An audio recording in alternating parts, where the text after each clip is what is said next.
Yellow. So here we have a 40-year-old man, which is pretty old for a boxer. Nonetheless though, he did use a concept to blindside Dillian Whyte into a knockout. The premise is very simple and it was established over the course of the fight. It is an example of programming or conditioning used in a different way to how I've highlighted it in the past. Watch how Povetkin lulls by feinting the slip or by slipping inside.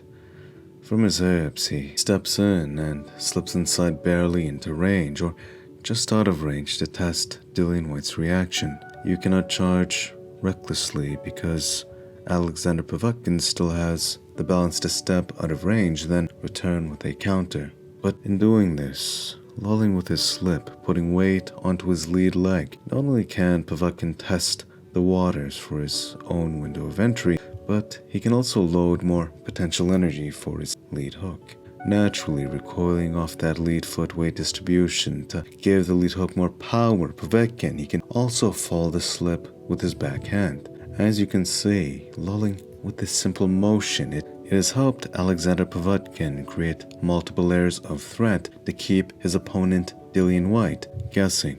Level changing and slipping even deeper, Povetkin can target the body with his lead hook. Povetkin is very fluid in this motion, relaxed, with his foot pointing at his opponent's foot, stepping towards the center line to secure his own line of attack. Lulling with this motion utilized by Alexander Povetkin. With these dots connected, watch Dillian Whyte's reaction here. Alexander Povetkin with his foot pointing at Dillian Whyte's foot. He steps towards the center line, popping out his jab. This momentarily snaps Dillian Whyte's head back as he tried to counter with his own.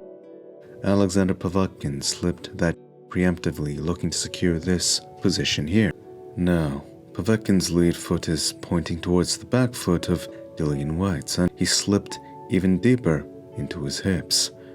Watch Whyte's head and hand position. He's slipped far outside and his left hand is high. It's preemptive defense for the backhand, but this here is what's most important. Remember that lead hook to the body Alexander Povetkin landed? Lead hooks to both the guard and body over time. This worked to spread out Dillian Whyte's awareness.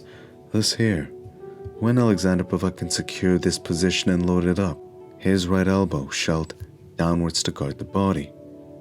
Look at that gap that opened up high. This moment here is where it all came together.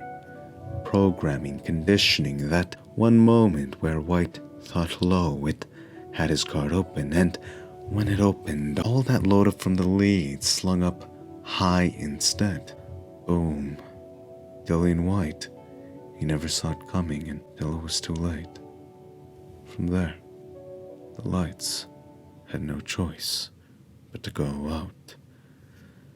This is a nuance where telegraph actually helped secure the win. Nuance.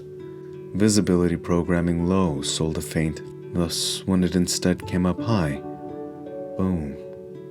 Also note the body mechanics as well. Throwing an uppercut from the lead hand effectively is difficult unless you pivot in from a slipped position. You get better leverage doing that for the lead hand. That said, when you see all of this come together, sure, Alexander Povetkin may be an old man in this world operating in the milliseconds, but his understanding, experience, and heavyweight status, it inevitably shone through, crowning him the victor against Dillian Whyte, the interim champion. You can never count out a heavyweight veteran who knows what he's doing. To that end, thank you, Alexander Povetkin and Dillian Whyte, for this lesson. If you'd like to stay elevated, why not subscribe or hit the notifications? Thank you if you did. If you enjoyed and would like to give back, why not smash that like button? It truly does mean a lot to me. Thank you again. You guys are always appreciated. Thank you for stopping by, and until next time, peace.